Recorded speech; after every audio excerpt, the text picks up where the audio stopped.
மன அழுத்தம், மன உளைச்சல், மனசோர்வு, விரக்தி, கவலை, கோபம், எரிச்சல் இந்த மாதிரி பல்வேறு வகையான மனநலம் சார்ந்த பிரச்சனைகளால் ஒவ்வொருத்தரும் அவதிப்பட்டுக்கிட்டு இருக்கோம். ஒவ்வொருத்தரும் அவங்களுக்கு தெரிஞ்ச வழிகளில் அந்த பிரச்சனைகள்லேருந்து குணமாகிற வழியை, சரி செய்கிற வழியை நம்ம முயற்சி செஞ்சுக்கிட்டோம் இருக்கோம். அதாவது நம்ம மனசுக்குள்ளேயே யோசித்து அந்த மனப்பிரச்சனைகளுக்கு ஏதாவது ஒரு தீர்வு கண்டுபிடிக்க முடியுமா அப்படின்னு நம்ம பொதுவாக தேடுறோம். இதில் நம்ம செய்கிற மிகப்பெரிய தவறு என்ன அப்படின்னா, எல்லாரும் செய்கிற மிகப்பெரிய தவறு, நம்மளையும் அறியாமல் செய்கிற மிகப்பெரிய தவறு என்ன அப்படின்னா, மனசுக்குள்ளேயே மனம் சார்ந்த பிரச்சனைகளுக்கு தீர்வு கண்டுபிடிக்க முயற்சி செய்கிறது தான். ஏன் அப்படி நான் சொல்கிறேன்னா, மனித மனம்ங்கிறது கண்ணுக்கு தெரியாத ஒரு பொருள். அதை நம்ம தொட முடியாது, இப்படி பிடிக்க முடியாது, பார்க்கவும் முடியாது. அதனால என்ன அப்படின்னா, மனசுக்குள்ளேயே ஒரு பிரச்சனையை யோசிச்சு கண்டுபிடிக்க முடியுமா அப்படின்னு நம்ம ட்ரை பண்ணுறது.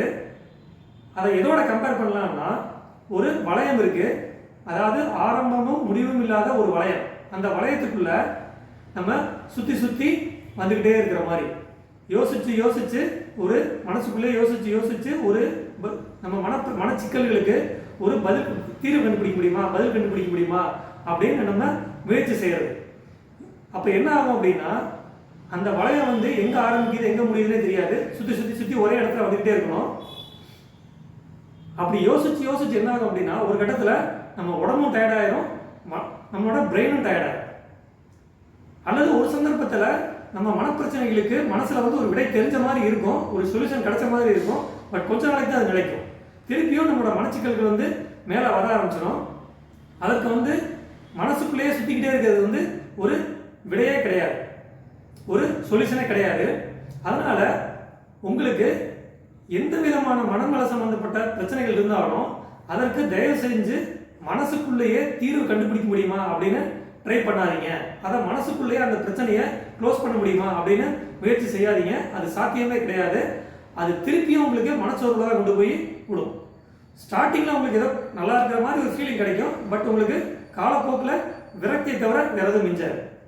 இப்படி நான் சொல்கிறது உங்களுக்கு ஆச்சரியமாக இருக்கலாம், ஆனால் உண்மை அதுதான்.